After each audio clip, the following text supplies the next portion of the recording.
Welcome to hobbyhottips.com. This is part 3 of our adding green stuff to a Necron Doomsday arc or Ghost arc. So right now we're going to make a skull scarab.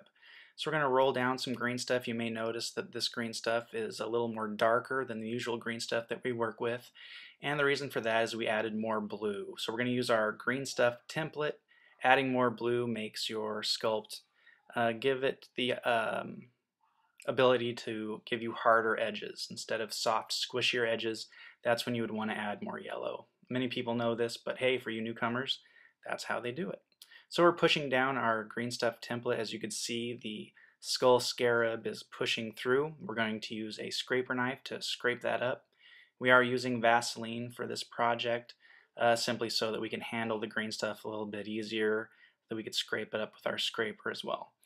I want this to be kind of thick, so I'm pushing it down really well so that I can get a lot of material to sculpt with. So we're going to do just the high points of the sculpture, like the legs. We're going to cut those out first. This will give us a little bit cleaner cut so that we can have a nice starting point to sculpt with.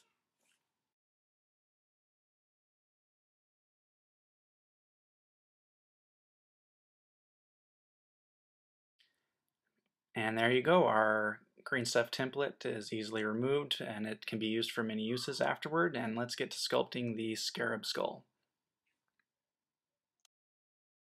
The first thing we're going to do is use a stainless steel sculpting tool to push the skull firmly down onto the acrylic.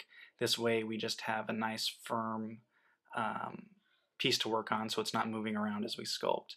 We're going to push down the upper parts of the skull so that we have a connection point. Right now we're just kind of sizing it up to make sure we have the right type of skull scarab look that we want.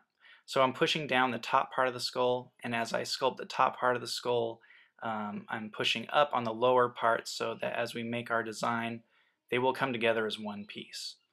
I'm trying to firm up the legs, trying to give the teeth. All of this is done with the hard sculpting tool at first because it gives you the hard lines that you need for the deeper indentions.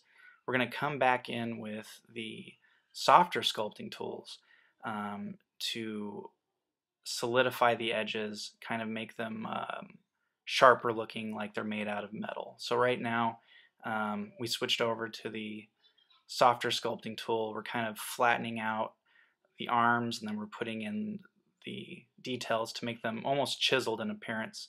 We're also chiseling the inside of the skull, giving it cheekbones, doing the jawline so the skull stands out apart from just the scarab, the overall scarab silhouette that we have going on.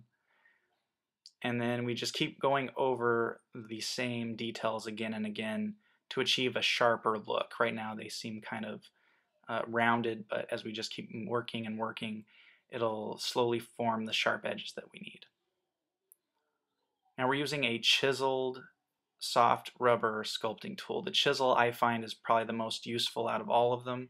I do find myself using all of them, but for the most part the chisel gives you a nice workable tool that gives you the option to either have a soft touch or a hard touch, and giving you that chisel gives you a lot of variety. You wouldn't think so at first, but it does help you form the shapes that you like.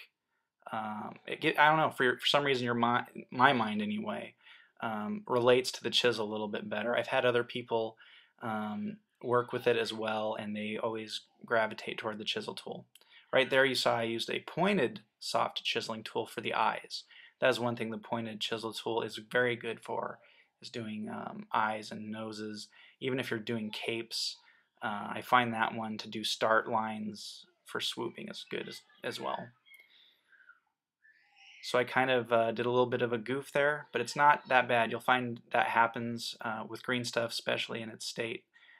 If you flatten it too much, just start over again and you'll find that it will eventually get the shape that you want. So now I'm putting the glue down, and that's where we're going to put the scarab skull. And again, because I'm using Vaseline, I'm able to touch it without leaving fingerprints. And then I use the pointer tool to push the eyes down. And again, we just want to push down with the stainless steel tool to make sure that the green stuff is stuck down to the model. Now once everything is on the model, then it's good to use the stainless steel tool to just go over again the hard details first and to shape up the legs the way you want them, because the chisel tool just quite isn't right yet. It's not going to be firm enough to give the hard lines that you want. Right now I'm using that pointed tool just simply to make sure the green stuff is on the model. I'll go right back to the stainless steel back and forth because really the stainless steel is the one that's going to make the hard contact onto the plastic to keep it stuck there. If I do switch to the soft tool, it's just because my eye wants to see what that soft tool is able to accomplish while that green stuff is in the position that it's in. So I'll be going back and forth just to make sure that that is where I want the leg. You can see I've decided to keep the leg there, and then I'm trying to make it that sharp edge going back and forth to make a sharper peak in the middle of the leg.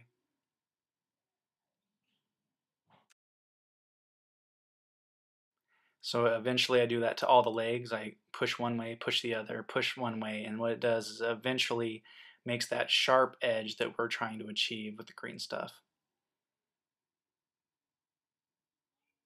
Now you'll see even though that leg is going over a bit, it's not a big deal. It actually does look more custom when you have certain parts kind of crouching out or reaching out over the plastic. You can see I'm using a knife right there just to kind of keep it at bay so it doesn't go over too much. Again, the metal tools will give you a more aggressive push to the material, whereas the rubber edged, it's soft, and it's good to be soft because you don't want to be aggressive all the time.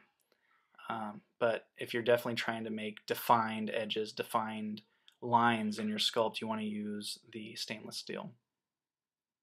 Now I'm going over the teeth with the stainless steel, trying to give kind of a Necron smile, if you will. It's kind of a more deathly look. It's not very alive, not separate teeth as you would other skulls, but just kind of a very static looking flat teeth with no personality. And there you have it. There is our skull scarab.